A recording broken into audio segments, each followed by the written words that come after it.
Halo teman-teman, hindarilah judi dan semua bentuk judi termasuk judi online, sebab judi hanya akan membawa sengsara dan derita. Jika kalian melihat komentar spam bot seperti ini, mohon bantuannya untuk melaporkan komentar ini dengan cara seperti ini. Assalamualaikum warahmatullahi wabarakatuh. Rio Riaswat kembali menyapa Anda. Masih bareng saya Dewa ya. Oke, kita masuk ke segmen fakta di balik laga. Tentu saja yang akan kita bedah kali ini adalah laga di AFC Champions League 2 musim ini ya. Ini laga perdana antara Persib Bandung melawan wakil dari Singapura Lion City Sailors. Seperti biasa, kita sama-sama akan coba cari tahu dan coba membedah ada apa sih yang terjadi di dalam pertandingan kali ini. Apakah banyak terjadi kontroversi atau bagaimana, dan juga mungkin kalian sudah melihat pertandingannya ya. Jadi apa sih yang harus dievaluasi ataupun dilakukan Persib untuk kedepannya ya. Makanya kita akan coba sama-sama cari tahu dan coba kasih pendapat kita masing-masing tentang laga kali ini, dan semoga saja itu menjadi masukan untuk kedepannya bagi Persib Bandung sebagai wakil Indonesia di Asia. Tapi seperti biasa, sebelum kita bedah apa yang terjadi di balik laga kali ini, saya tetap mendukungnya untuk channel ini agar terus berkembang dan bisa memberikan berita-berita informatif yang tentunya semoga saja bermanfaat untuk kita semua. Caranya masih sama, cukup dengan klik subscribe. Bagi yang belum subscribe, aktifkan juga notifikasi loncengnya, like, share, dan juga komen. Dan inilah beberapa hal yang bisa kami amati, kami teliti, dan coba kami analisa di laga antara Persib Bandung lawan Lion City Sailors di AFC Champions League 2.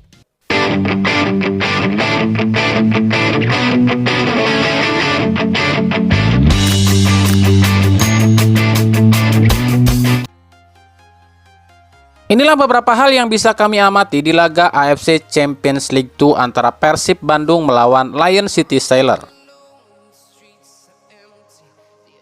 Pertemuan ketiga, ya ini pertemuan ketiga dua tim ini di ajang ACL 2 ya, dimana musim lalu dua kali tim ini bertemu dengan hasil 1-1 di kandang Persib dan 2-3 di kandang LCS. Jersey baru. Entah kenapa ya, kalau kami lihatnya pemain Persib justru lebih gagah ya kalau pakai jersey yang ini. Kelihatannya lebih elegan loh pakai yang ini. Apa karena sponsornya dikit kali ya? Gol Sadil Ramdhani di awal babak kedua ini agak mengejutkan disebab sepanjang babak pertama sebenarnya jalannya laga agak seimbang sih meskipun Persib menguasai jalannya pertandingannya. Tapi tiba-tiba babak kedua dikejutkan dengan gol dari Sadil Ramdhani ya, meskipun ini berawal dari sebuah kesalahan dari pemain bertahannya Lion City, tapi dalam sepak bola justru itu yang dicari. Siapa yang melakukan kesalahan dia akan dihukum kan? Dan ini adalah gol perdana Sadil Ramdhani di ACL 2 dan gol perdana Sadil Ramdhani di Persib Bandung. Kemudian kita beralih ke menit berapa nih? Double save-nya Seteja Paku Alam di menit 87, akhir-akhir babak kedua ya. Ini buat kami akan menjadi viral nih karena ini double save yang luar biasa bagi Teja Paku Alam ya.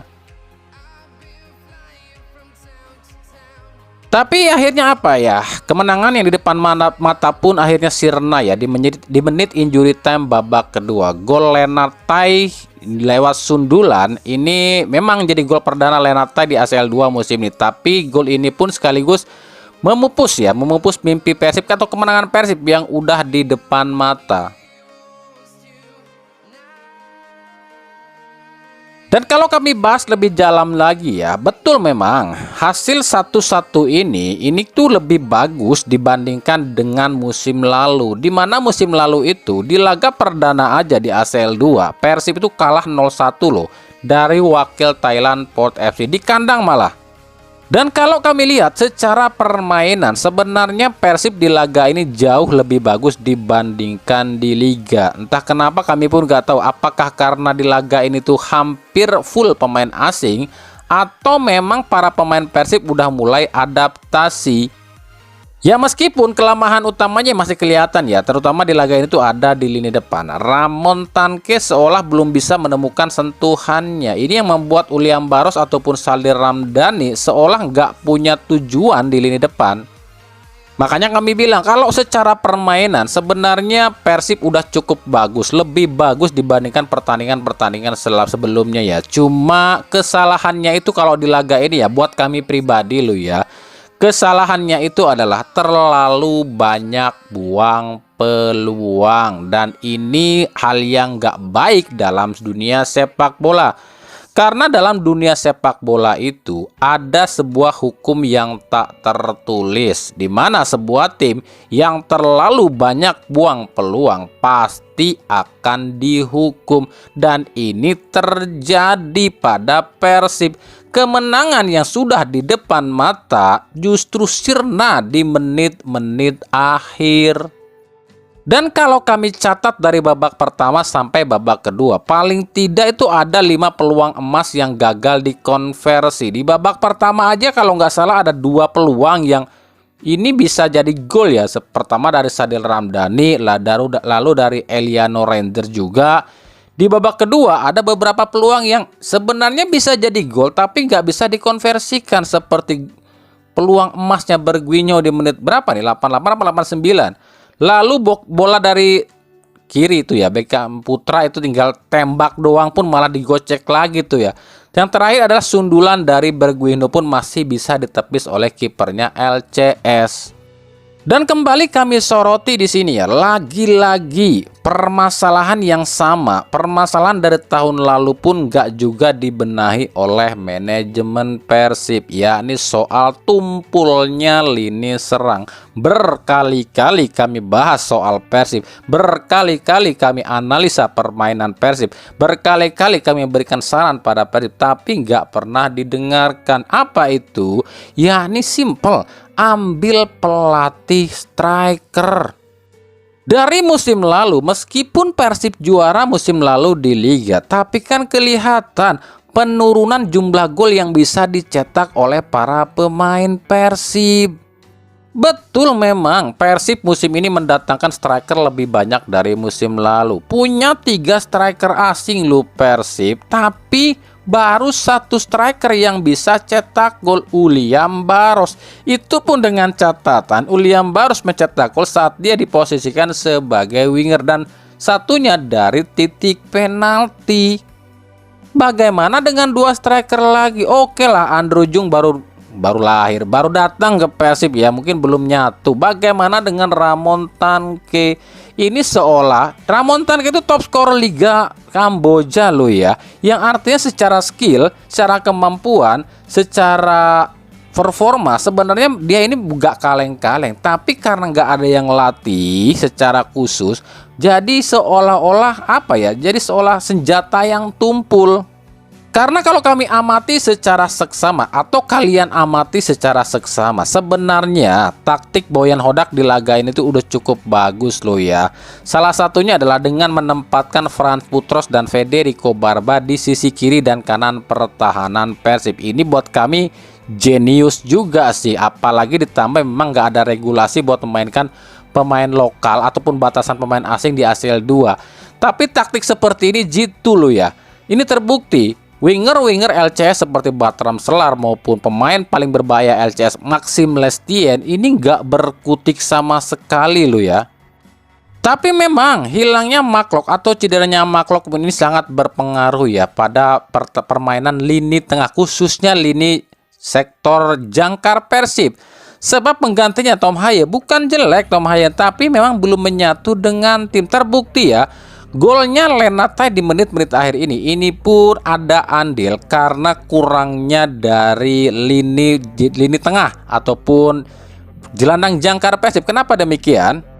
Oke, coba kita analisa soal golnya Lion City Sailors. Coba perhatikan baik-baik. Saat Maxime Lestien menerima bola, ini kan yang menjaga bukan Federico Barba loh ya. Barba ini ketarik ke tengah dan posisi yang mengawal Maxime Lestien ini adalah Eliano Ranger. Betul, memang Maxime Lestien gak bisa nusuk nih karena dia dihalangi oleh Eliano Ranger. Tapi, nah di sini ketika Eliano menjaga seperti ini harus ada tugas nih dari jangkar nih. Kalau ada Mark Locke, ini Mark Locke nih langsung nyerobot begini. Tapi lihat di sini, Tom Haye posisinya di sini nih jauh ya. Sementara Barba ke tengah, Matricardi dan Julio Cesar ya.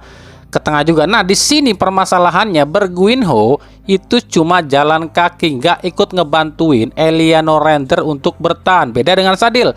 Kalau ada Sadil sini akan bantuin Eliano Render nih untuk istilahnya mengganggu lah si Maxim Lestienne ini untuk bisa melepaskan umpan. Akhirnya apa?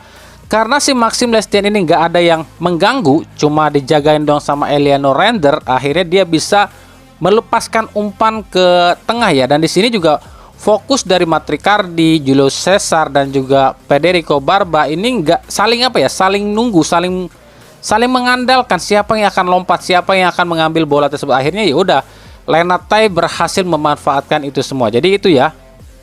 Dan ini terbukti di babak pertama lo ya. Babak pertama itu Franz Putros maupun Federico Barba ini sedikit aman, sedikit bisa bernafas karena Putros di kanan itu dibantu oleh William Barros.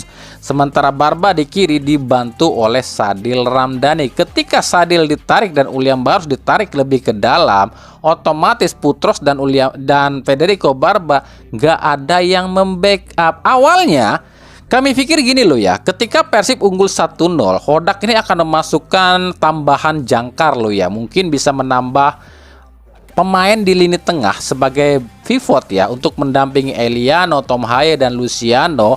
Ya mungkin bisa masukkan Dewangga ataupun Hambra ya, karena kan untuk membackup hilangnya Maklok. Sebenarnya bukan Luciano atau Tom Haye jelek loh ya, tapi memang karakternya beda dengan Maklok. Maklok kan lebih ke defensifnya lebih bagus kan. Nah ini kan bisa dimasukkan Dewangga ataupun Hambra kali ya. Ternyata yang dimasukkan adalah Bergwinho, Beckham, dan Adam Alis ya. Ya kami nggak bilang Bergwinho, Beckham ataupun Adam Alis ini jelek loh ya, tapi memang posisinya beda. Bergwinho ini nggak bisa kayak Sadil Ramdhani ngebantuin pertahanan si Barba ya. Lalu Adam Alis pun sibuk di lini tengah menggantikan posisi Luciano. Beckham Putra sibuk di posisi winger kan. Jadi dua wingback Persib ini nggak ada yang membackup. Itu tugasnya Maklok dan Luciano sebenarnya, seperti yang dijalankan di babak pertama lo ya. Dan hilangnya Maklok dan Luciano ini benar-benar kerasa. Akhirnya bisa kecolongan di menit-menit akhir babak kedua, di mana memang stamina, fokus, dan mental serta pun fisik udah menurun. Nah inilah yang bisa dimanfaatkan oleh Lion City Sailor. Nah ini harus evaluasi yang benar-benar harus dievaluasi oleh Boyan Hodak. Itu yang kami lihat loh ya.